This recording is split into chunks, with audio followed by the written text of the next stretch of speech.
Weekly Sauce, episode 57, 56 in the books. Who did we have last week, Alex?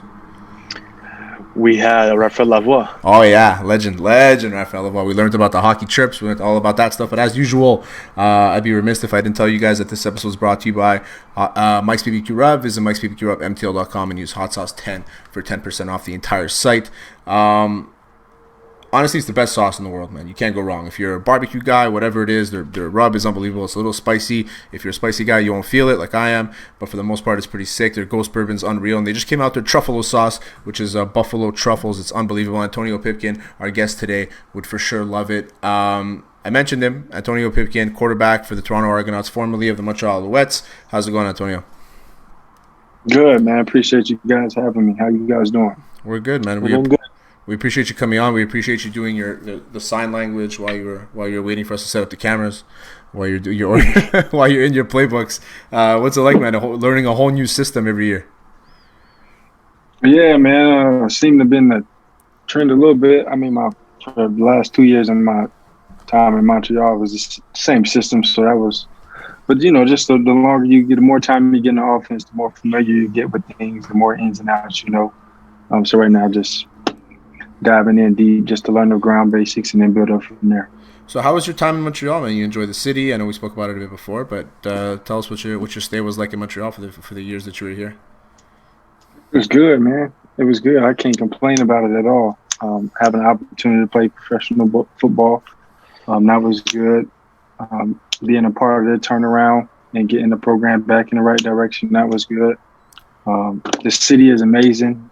The fans were amazing. I mean, I really didn't have any complaints there, but my wife loved it. So there's one of my favorite spots to eat still, DeVille Diner Bar.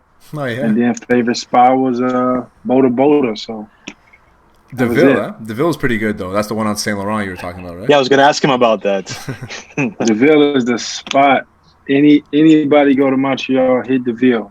What do you like about DeVille? Is it the burgers? I get it all. Man, I wish I had met you before. Yeah, man.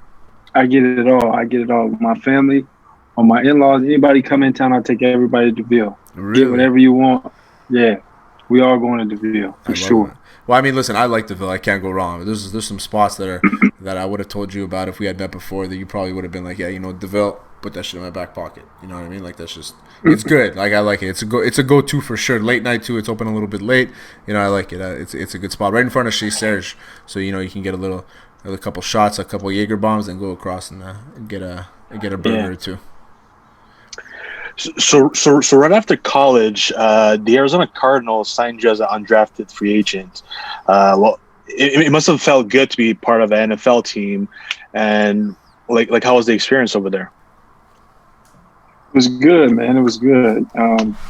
Learning a lot in a short period of time, but ultimately, just kind of got to let go from numbers game, and that is what it is. That's the business side. It is what it is. Maybe you never know. But it was a good time. It was a good time while I was there. BA was our head coach, hell of a coach. As you see what he's doing with the same staff, he just picked everybody up and took everybody to Tampa. So, yeah, hell of great job. There's some hell of coaches over there, and yeah, my time there was good. So I heard this is how you were defined to me. I got some inside information from you. You were defined as a quiet but very confident kind of person. Do you agree? You said you got some inside information on me. I think I'm a little quiet, just because of how life has raised me. I do have a lot of motivation in me, though. I'm a natural leader. I know that for sure. But I am kind of laid back in like my downtime and things like that. I am laid back, and when it's not in the moment, I'm just laid back, relaxing, observing. But I would probably say that's probably because of my upbringing. And the loudest man in the room is often a whole lot of different things. But yeah, so that's probably where that came from. But confident, I could agree with you there. Confident. Well, it's quiet's not a bad thing. Like you said, the loudest guy in the room sometimes it doesn't tell the full story, and the loudest guy in the room sometimes he feels like he needs to be loud to tell everybody how good he is or how important he is, and usually it's the quiet killers, man. Those are the ones that really stand out. I mean, look at we could talk about hockey. Alex and I are big hockey guys, as you can see behind Alex. The Montreal Canadiens Stanley Cup banners. Mm-hmm. We're hockey guys, and naturally, captains in the NHL, they're all just quiet guys. Like if you look at Montreal right now, Shea Weber, super quiet guy. He's not a guy that's rah. And you get that too in football. But football, you got like 4 or 5 captains sometimes, and there's always one that's a little bit like more confident, like more you lead by the play on the field. He's loud, but you always have that one captain out there, that one leader that just is quiet, leads by example, does his job, and you look at him and you respect him. I also heard that you're a pretty good basketball player. Yeah, I got buckets for sure. Yeah? There was a coach that coached you in Montreal, and he told me that he can beat you, but he never beat you. He told me to ask you if you've ever beat him. His name is Vince. Man, look, I will never lose in basketball, man. Never? I'll never lose. I've never lost. So why'd you play football? Why didn't you play basketball? My love was in football. My love was in football. I played basketball in college too, but I don't know, just football was like where life took me. It's where my love stayed. It's where, not to say like that I fell out of love with basketball or anything, but like, I don't know, like just my desire, my passion, it was drawn to football, and like the ins and outs of football might have a little something to do with a whole bunch of people telling me I couldn't make it in football too. I don't know, but yeah, I mean, I can hoop for sure. Yeah. I can play football for sure. So I don't know why. I don't have like a pinpoint answer on why football is it, other than like the passion and the dedication just took me in that route. Football's a different animal. Sorry, Alex. Football's a different animal, and basketball's fun and everything. But football brings a different beast out of you. You know what I mean? Especially when you need to be accountable in football. Where in basketball, you can get away with being the individual player, best guy in the team, kind of thing. So football brings that accountability out of you. You have to prove yourself on every single play. So I can respect that, Alex. So you're the first ever for the first ever quarterback we interview. What would you say is the most important element for a quarterback? Most important element for a quarterback? Yeah. As far as the that's tough. There's a lot of elements that fall into playing quarterback and being good at quarterback, honestly. It's hard to pinpoint one, but I mean, for me, I would like to just say decision making, taking care of the football, and just knowing what to do and when to do it. That's ultimately, I think that's one of the biggest things is decision making. There's a lot of other things, intangibles and things like that come along with the position, like being a leader and things like that. But decision making is critical right here, because you get the only person other than the center that's going to touch the ball for sure every play. And which quarterback did you model your game to? Is there any honestly, nobody. Yeah, nobody. When I was younger, I used to like Peyton Manning a lot. But obviously, I don't play anything like Peyton Manning. He can't really move. I was gonna say you guys have two very different styles. I would like to think I can move a little bit better than him, but I was a fan. I'm just a fan of a lot of QBs, a lot of different QBs, older, even some of my peers. Man, I'm still a fan of a lot of the guys around the league and NFL and CFL. I don't think I really model my game after anyone. I just try to master my game in itself and then master the position the best I can. What's your pregame routine? I know football guys they're very I can say superstitious. A lot of guys are superstitious. Not everybody. What's your pregame routine? Do you go grab the same food every day? What is it exactly? What brings you to the room? I don't think I have a pregame routine. The only thing I have to do is pray. You're just looking at the game plan. Only thing I have to do is pray. I'm sure you've heard some nasty stuff said to you on the field. playing at Tiffin University, some in the CFL, some guys get pretty dirty. I mean, we interviewed Antonio Simmons, and I can only assume Antonio Simmons doesn't have a clean mouth on the field. So yeah, he's a great guy, and he's loud and he's a great player. But I know that he's the type of guy to chirp. So what's the funniest chirp you've ever heard? Somebody that told you something, or just like the one that just like was like, what the fuck did that guy just say? Oh man, let me think. The wildest one? Yeah. Anything that stands out, like you're like, what? And it made you like think twice, like threw you off, like what the hell was that? Probably in college. I wasn't even on the field. The defense was on the field, and the receiver on the other team, they came and lined up. And he looked at our head coach and said, "Hey, I'm about to score on this dude in front of me." And did it happen? And he did. There you go. And he did. See, it's always good when he does it. Yeah, it was bad because our corner had went down, so that was the backup corner that came in, who wasn't bad. It was actually a good corner. I mean, just coming into the game. Anybody who knows football, anytime you get a dramatic change like that, you really kind of try to attack that guy. He's probably been on the sidelines a little bit, but they did. He came over to the sideline. He was like, "This who you putting on me?" I'm about to score. I love that, man. We appreciate confidence, right? And you're a guy who's quiet but confident, but we appreciate the loud and confident guys too. And those are the guys that make the game, like those are the guys that make the game. Those are the ones you want to mic up. Like I'm sure, if I would love to hear what Antonio Simmons says on the field, like all day. Like we were actually talking about it last week with a player. He was drafted in the NHL and he's playing in the minor leagues now, but he'll eventually play in the NHL. He's a good guy. And I was telling him I'd pay like a monthly subscription to just a camera or a microphone that I can just hear what they say on the bench and on the field or on the ice. You know what I mean? Like that. I would uncensored. Uncensored. And there's a lot of guys. Like I don't know if you're a guy who likes to cuss on the field, but there's a lot of guys that don't. But they're still funny. Oh yeah. You get some guys out there that won't even let a cuss word slip out, and those are like your Phillip Rivers. Like he won't curse at all. That's a good example. Oh yeah, you got to mic Phillip Rivers up for sure. So Alex, go ahead. So back in 2018, you, Johnny Manziel, Vernon Adams, Matthew Shields, we're all part of a quarterback carousel where like the whole Alouettes usually used 4 quarterbacks that year.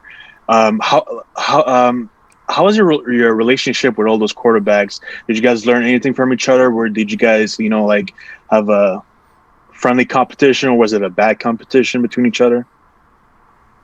No, everybody was cool. Everybody was good. I knew Johnny from 2012 or 13, so I already knew Johnny prior to getting to Montreal. So it wasn't like any bad blood or anything there between me and him, even in our time there. Like me and him, we were roommates on the road and everything, so it was no bad blood there. Me and Vern, my first year coming up was Vernon's. That was the year Vern got traded to Saskatchewan, but Vern was one of the first QBs my first day up in Montreal that came up to me and talked to me and just kind of try to make you feel, welcome to the locker room, welcome to the team type. And Schultz is another guy who's just like the ultimate, like, if you need me kind of guy. Like, you can lean on Schultz again, like, ask him questions, things like that. But, yeah, there was no bad blood at all in that QB room there. Johnny Manziel's made a decent post-career for himself, and I know he was very he came to the city. Everybody's like, okay, what's gonna happen with this? Like, is it gonna work out and stuff? But he was good, man, for a while. Then he just said, you know what, maybe I'm an NFL player and this isn't for me, and he's out and he's doing his thing now. What's for you? What are you looking at for post-career when it's all said and done, 10, 12 years down the line? 10 years. I'll be 30. Hopefully I'm still playing. 10 sure, more you'll be years. 30. You'll be 34. 30, so almost 36. I could do it. I can do it for sure. But 10, 12 years post-career, just continue to build my real estate portfolio. Continue to dig deep in the real estate. Continue to build my foundation in my Push Academy. We're giving back and helping through the game of football. And be a dad, man. Be a dad, be a husband. Just be the best man I can be. That's it. I mean, that's all you can ask for, right? You got to be, you work hard, and then everything else works out, right? That's pretty much what it is. Well, before we let you go, I got a little trivia for you. Okay, we got some questions from Tiffin University, and we got some questions for Toronto Argonauts. So I don't know how good your trivia is, how much knowledge you have when it comes to those two things, but I'm gonna ask you 4 questions. Okay, and we're gonna see how are these hard, or are these kind of like? No, they're pretty easy, I think. They're pretty easy. I didn't go too hard. It didn't take me too long to get these questions out. They're pretty simple. So the first one this is for Tiffin. So, what's the name of your fight song?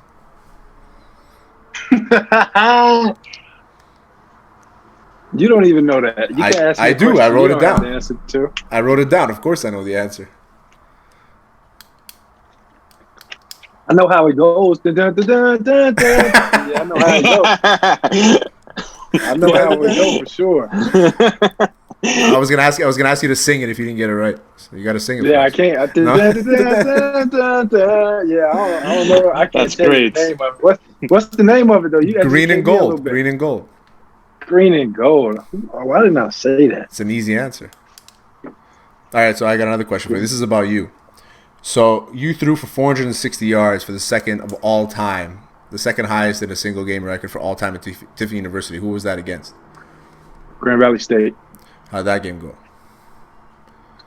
Threw 460 and 6 touchdowns, and we lost in an onside kick. That's crazy. I know. I was just as I was doing it, I'm like, I want to see that. Hail Mary. That's crazy. I was looking at it, and I was like, man, I got to see how they lost this game. How can a quarterback go throw 6 TDs, 460 yards, and they end up losing? You guys lost 49-42 that game, which is pretty impressive in itself. But as I was looking at the record books for Tiffin, is that you have like you have second and third over most yards in a game for the records. First, I forgot who it was, but it was like in the 80s. And other than that, you've had most of the records for Tiffin as a passing quarterback, as a quarterback in all the 90s up until you left in about 2017. So I mean, you probably you left a legacy over there, and hopefully they commemorate you there. So let's get into the Argonauts questions. I was gonna ask you Alouettes questions, but it's a little distasteful since you're not playing with the Alouettes anymore. So let's go Argonauts. This is pretty simple. Who has the most passing yards in Argonauts history? I'm gonna go out on a limb and say either Doug Flutie or that could be right. I just want to know. Like, I want your confident answer. Since you're quiet and confident, I want to know. I'm going Doug Flutie or Damon Allen played in Toronto, right? He did, but not too long, so it wouldn't be him. Okay, so I'm gonna take him. Doug Flutie. Final answer. No, it's Ricky Ray. 20,000, just over 20,000. Ricky. Oh, I was gonna say Ricky Ray, but when I got here, that was like the end of Ricky Ray. Yeah, Ricky Ray had a long career. So I wasn't sure how long. I know Ricky played a long time. Ricky's like Tom Brady. Yeah, you know exactly. What I'm saying? But I wasn't sure how long Ricky played with Toronto. Yeah, he had like he was in Edmonton. He played in BC for a bit too, but he played in Toronto for the longest. And he had some really good years in Toronto. Okay, this last one. How many Grey Cups does Toronto have in the history of the CFL? In the history, I'm gonna give you 100 plus years. I'm gonna give you. I know within they won 5. in 2017 for sure. They did. I'm gonna give you within 5. So if you give me let's say the answer is 4, and you say 8, then you get the answer right. You're gonna give me within 5? Okay. Yeah.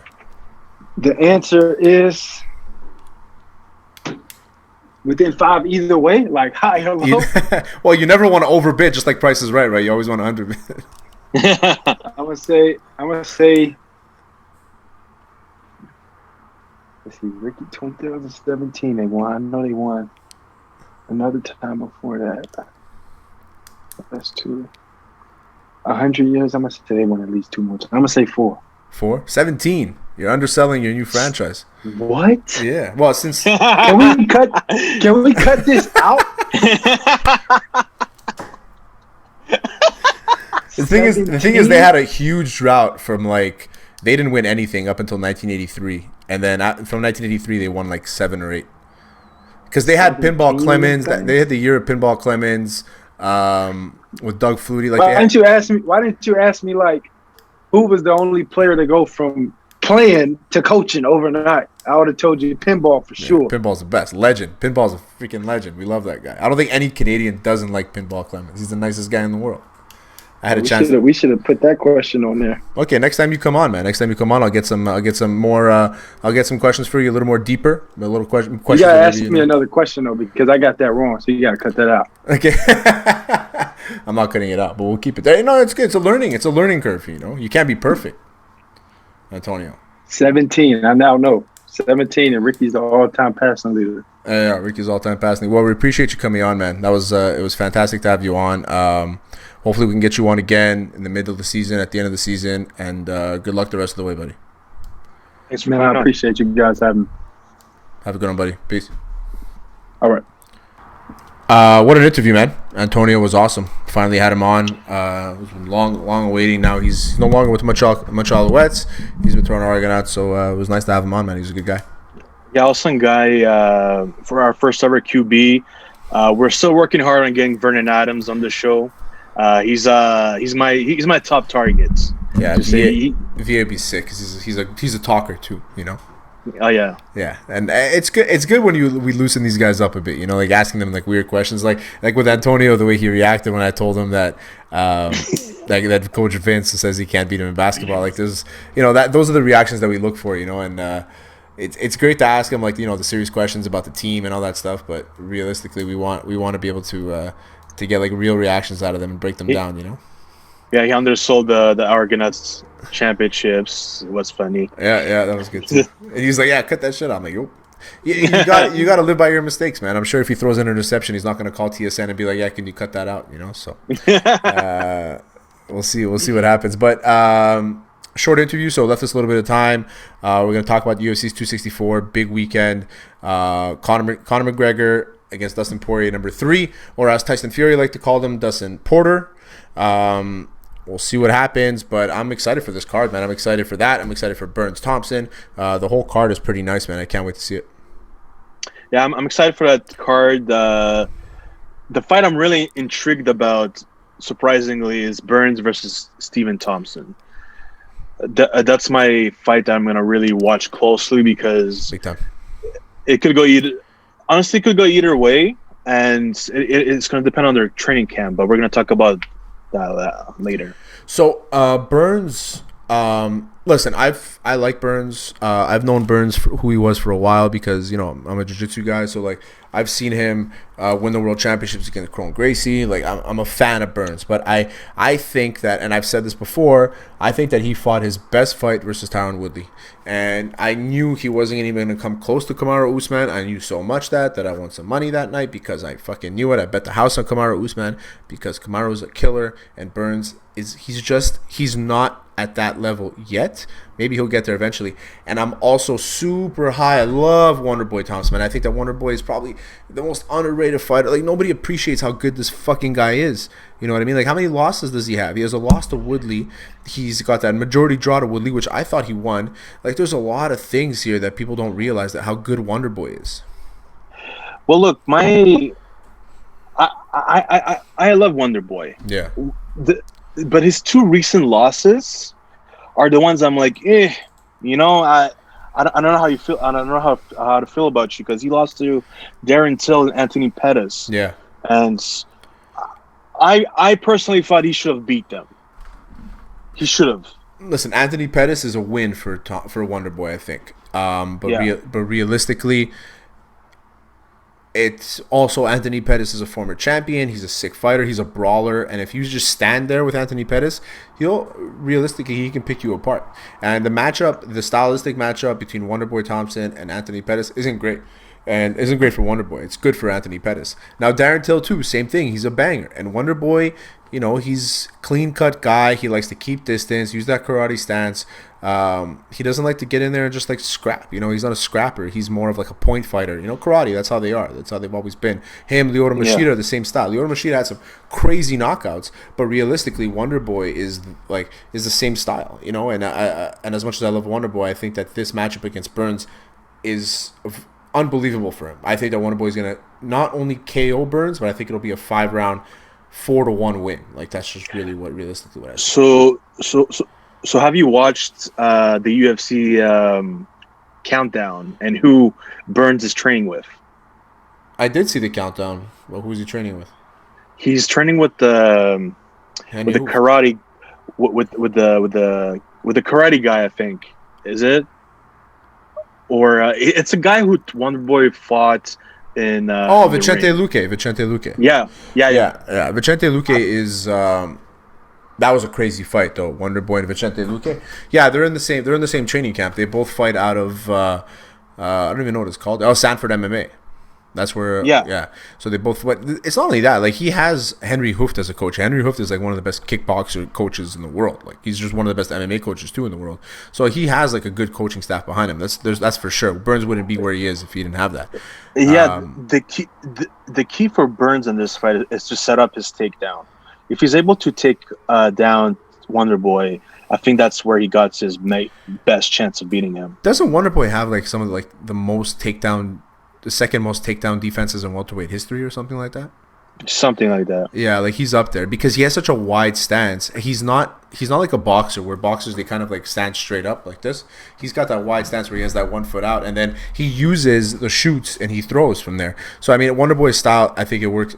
It's a great matchup for him versus Gilbert Burns. So I'm excited to see what happens there. But speaking of white for Burns. And speaking of wide stance. I think that's how Conor McGregor should be against Dustin Poirier. Oh yeah, big time. Because Dustin Poirier is gonna get some leg kicks in. So obviously, like last fights where he just kicked the hell out of Conor McGregor's fucking leg. So I think because last fight Conor McGregor had more of a boxing stance. Yeah. But the first fights. I watched the first fight again between McGregor and Poirier. Yeah. And the first fight. McGregor had a wider stance, and he was ready to counterpunch whenever. McGregor was getting at him. Yeah, McGregor's a counterpuncher. That's what he is, and he's a counterpuncher because of that stance. Because guys like to try and come in quick, and he waits for them. Now, it's good that you mentioned that because with McGregor, is that early on in his career, he stuck to that karate stance. Ever since he started doing the whole Floyd Mayweather thing, he started becoming more of a boxer. You saw it with Nate Diaz. The second fight with Nate Diaz, you saw it with, like you said, Dustin Poirier. In the second fight, you saw it with Khabib. That wide stance was something that worked for him really well. And he starts off with it, and then he kind of just slowly goes back to his boxing. So it'll be interesting to see which Conor we get. It'd be interesting to see what Conor we get. I mean, I think that last time it was just too cringy. Like the whole cheesiness, hot sauce. It was like I get what you're trying to do. You're becoming like a more mature person. You don't want to be the antics, the throwing the dollies into buses and all that shit. But Conor McGregor needs to like really fucking realize what got him to the dance. And what got him to the dance was the fact that he's a shit talker. He got in Dustin Poirier's head the first time. And even though Dustin Poirier is a lot more mentally strong now, Conor McGregor is still a lot more mentally strong than most fighters in this game. Yeah, for sure. And Conor McGregor, it'd be really interesting to see what kind of Conor McGregor we get on Saturday. Because we can either get Conor McGregor, who hasn't changed in these past few years, or we're going to get vintage Conor McGregor, which I want to see. I would love to see vintage Conor McGregor come out, and I think we're getting it though. But the only thing is that he's still fighting out of California. He's not back in Ireland. He brought his guys with him, which is good. Did you notice on the countdown? It was like the countdown's like 47 minutes long. 35 minutes was Poirier and McGregor, and 12 minutes was Wonderboy and Burns. Yeah. Like usually it's like they do 3 fights. Usually they do like 18 minutes each, and now all of a sudden it's just Conor and Dustin, and it was so boring. All they talked about was the whole charity thing and. They're trying to sell the fight. Anything Conor touches, they'll always drag out as much as they can. Yeah, the whole event, there's no title fights in that event. Yeah. Because McGregor is selling it. Yeah. And that's how big his name is. And listen, I'm not sure if the money got to his head. Like, if like he saw the money, then he started like not giving a fuck about fighting anymore. Or if he just... I don't know what happened to him. Listen, the guy's a fighter. We can see it in his face. He's a fighter. But yeah, the money sometimes does affect you. I don't think it affected him. I think that I don't think that it took him away from fighting. I think it just made it so that he's safer. You know what I mean? When you're hungry, you take risks, because you want to go big. And he invested in himself all those years ago, and he took those risks. Oh yeah, he was broke. He was broke back then. Yeah, exactly. He was like a plumber or something. So I mean, listen, you got to respect the guy for being where he is today. Like he's highest paid athlete of 2020. You know what I mean? And he's an MMA fighter in the UFC, where people are saying that UFC fighters don't get paid enough, and he's the highest paid athlete in the world for 2020. So coming in at $180 million. So like Conor is good for the rest of his life. His family's good. His grandkids are good. His grandkids are good. But if he can find like the will to be a fucking champ again, he can do it. Realistically, I really believe he can do it. I really believe he can dethrone anybody. And now let's talk about the dollar store version of Conor McGregor, Sean O'Malley, who's on that card. Not even close. Not even close. I love Sean O'Malley. And he's not. I don't think he's a Conor McGregor version. Sean O'Malley is a very unique person, and I love him. I'm a big fan of Sean O'Malley. Not a big fan of some of the comments he makes, but I'm a big fan of Sean O'Malley as a fighter. The guy's sick. And who's he fighting? He's fighting Moutinho, who's his first fight in the UFC, 9-4. Is this the matchup that we're looking for Sean O'Malley? Sean O'Malley needs to fight guys in the top 10 because he's a top 10 fighter. Well, because who was it that pulled out for Moutinho? I just forgot his name. Yeah, I forgot his name too. I'll find it. But it was the guy who pulled out. And listen, Moutinho, I don't think he's ready for that. Or who knows? Maybe he's a no-name, but it could surprise us. I don't know. But clip this if he surprises us, but whatever. Sean O'Malley, I have him winning by KO easily. Second round, my money's on. Even first. Could be even first. But I have him winning by KO for sure. I'm looking here to see who he replaced. A person a fight between Ricky Simone. Oh yeah, I forgot about that. That would have been such a sick fight. I think he's from Arizona too, or he's from New Mexico, Ricky Simone. Oh, that would have been such a sick fight, man. Ricky Simone is like one of the best fucking wrestlers I've seen in a while, and he's a really good fighter. He has an awful back tattoo, but he's a really good fighter. Wrestler. And he's a scrapper too. He's got a sick fucking shot. Yeah, I'm not sure how Sean O'Malley would have handled a wrestler, because he's usually fighting like a brawler as well, like a guy who stands up. Who, Ricky Simone? No, Sean O'Malley. Oh, he's a striker, but he's got really good jiu-jitsu, like really good jiu-jitsu. And Sean O'Malley just should not be underappreciated in his jiu-jitsu, but he just doesn't have a chance to show it because he's always KOing guys. He's got such knockout power. Remember what he did to was it Travis? Who did he KO in that one punch? Was it Lydell? I'll get it for you. I think wasn't it? Why am I drawing a blank today? Fuck. Thomas Almeida. Was it Thomas Almeida? Yeah, it was Thomas. It was Thomas Almeida. Yeah, remember that punch? The bang, shut him off and walked off. That's sick. Speaking about walk-offs, I think that's Eddie Wineland. No, Eddie Wineland too. Yeah, Eddie Wineland too. Yeah, he destroyed Eddie Wineland. That's why I was thinking Travis Lydell, because I always confuse the two. Yeah, he's fucking good. Can't wait for that. But I feel like if O'Malley wins this fight, I think he's gonna get a rematch against Marlon Vera. Cheeto Vera, you mean? Yeah, Cheeto Vera. Didn't Cheeto Vera lose his last fight? Yeah, I see that happening again. But I think that the UFC is trying to like really push Sean O'Malley to the top 10, a top 5 even. I think that he's gonna get there eventually. Hopefully Sean O'Malley gets there, man, because he's fucking sick.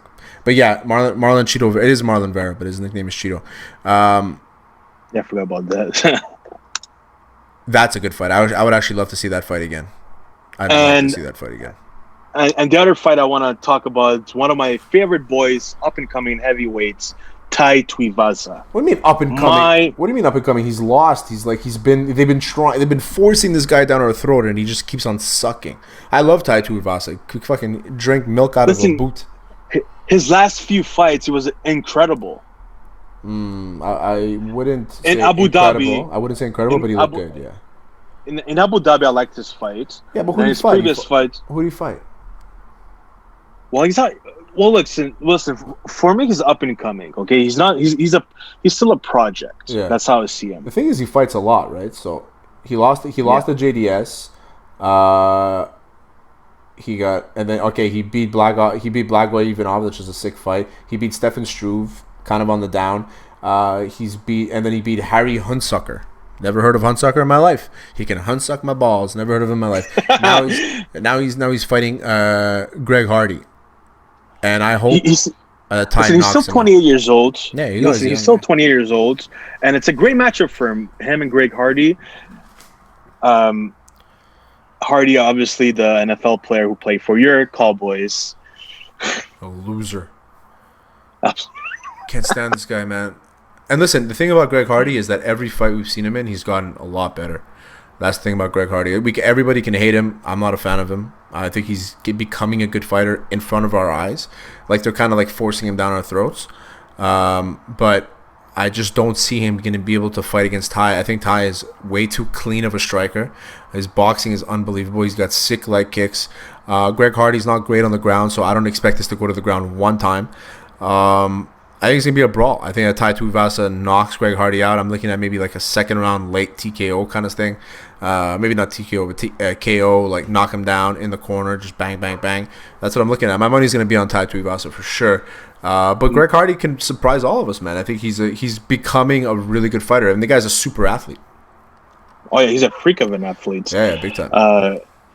Yeah, especially those old linemen, man. They're crazy. Yeah, exactly. And I feel like Tai is going to win as well. Mm-hmm. I think I just want to see a bloody brawl between those two. Yeah. I think that's what's going to happen. Yeah. Honestly, I want to see Ty drinking out of a boot at the end of the night. I don't want to see Greg Hardy celebrating. What's his name? His name is Prisoner of War or something like that. Prisoner of God. What's his nickname? Let me get his nickname right now. It's a stupid fucking nickname, Greg Hardy. Greg Hardy. God of War. It has it tattooed on his chest. and Tai Tuivasa has got like some sick tattoos, because he's, obviously he's from New Zealand, so he's got those Samoan tribal tattoos. Prince of War. Prince of War. Yeah. Yeah, War. I respect Greg Hardy a little bit. You know why? Because that asthma pump. Because I have asthma. And I know the feeling it is when you kind of need your pump and then you take it. It's a fucking good feeling. So when he took that asthma pump and then they gave him no contest because it's a banned substance technically, you can't be taking it's because an asthma pump is a steroid. Yeah, it's technically a steroid. It won't show up in a piss test or whatever, but if you take it in that moment, it's considered a steroid. It's a performance enhancer. So they gave him a no contest for that. That was pretty funny. I laughed. I'm like, oh, I don't think you're allowed doing that, but that's pretty funny that they did that. I like it. It's fucking sad. So who do you got? You got Wonder Boy or Burns? Rough one, but I'll go Wonder Boy. But it should be a good fight. Yeah, I'm gonna go Wonder Boy 2. I think it'll be a decision, 5-round decision. I'm gonna go 4-1 Wonder Boy, so like a 49. What would it be? I can't even do math anymore. What's 9 times 4? What's 9 times 4? 36 plus 10, so 49, 46 for Wonder Boy. I'm gonna go Connor. I'm gonna go KO Connor. I'll go Connor as well. I think I'm gonna go first round though. Oof. Yeah, I'm gonna go first round KO for Connor. I think that the last fight, if you watch the fight again, watch all the damage that Connor did in the first round. And you'll see that if he smells blood this time, I don't think he's going to be too nice with him. I think that Conor McGregor was trying to like push it because he wanted to get, he even said it after. I mean, a lot of people think it's bullshit, like an excuse, but he said he wanted to get more ring time because he knows that he's going to be fighting a lot more. I really believe that because his fight before that, he fought for 40 seconds against Donald Cerrone. So I'm going to go Conor McGregor first round. He's not going to give a shit about ring rust, and he's not going to give a shit about ring time anymore. I'm going to go Conor McGregor first round KO. My girlfriend's going to hate me because she loves Dustin Poirier and hates Conor McGregor. Who do you got for Ty versus Greg Hardy? Ty. Yeah, I got Ty too. I just don't see Greg Hardy being able to put enough combos together and enough striking ability to be able to match up against Tai Tuivasa, who's a crazy striker. There's also the women fight as well. There's Irene Aldana. Aldana, she's fucking sick. Against Yana. I think Yana wins in that one. That's going to be a tough fight too. I think I'm going to get Aldana by decision. You know what I mean? Or maybe by submission. I mean, I don't know. It's going to be tough. But yeah, I got Aldana by decision, I think, on that one. And then O'Malley. I'm going to go O'Malley just because the guy coming in, he's not really, not experienced. O'Malley's coming in. He has a lot to prove. And I think that he needs to really get into that top 10. I think O'Malley wins by KO convincingly. And I think he's going to call out someone in the top 10. Yeah, I agree. All right, man, that was episode 57, Weekly Sauce episode 57. We had Antonio Pipkin. We just covered the UFC 264. Don't forget to like, subscribe, all that shit to Hot Sauce Sports on YouTube, Instagram, Facebook, Twitter, everywhere.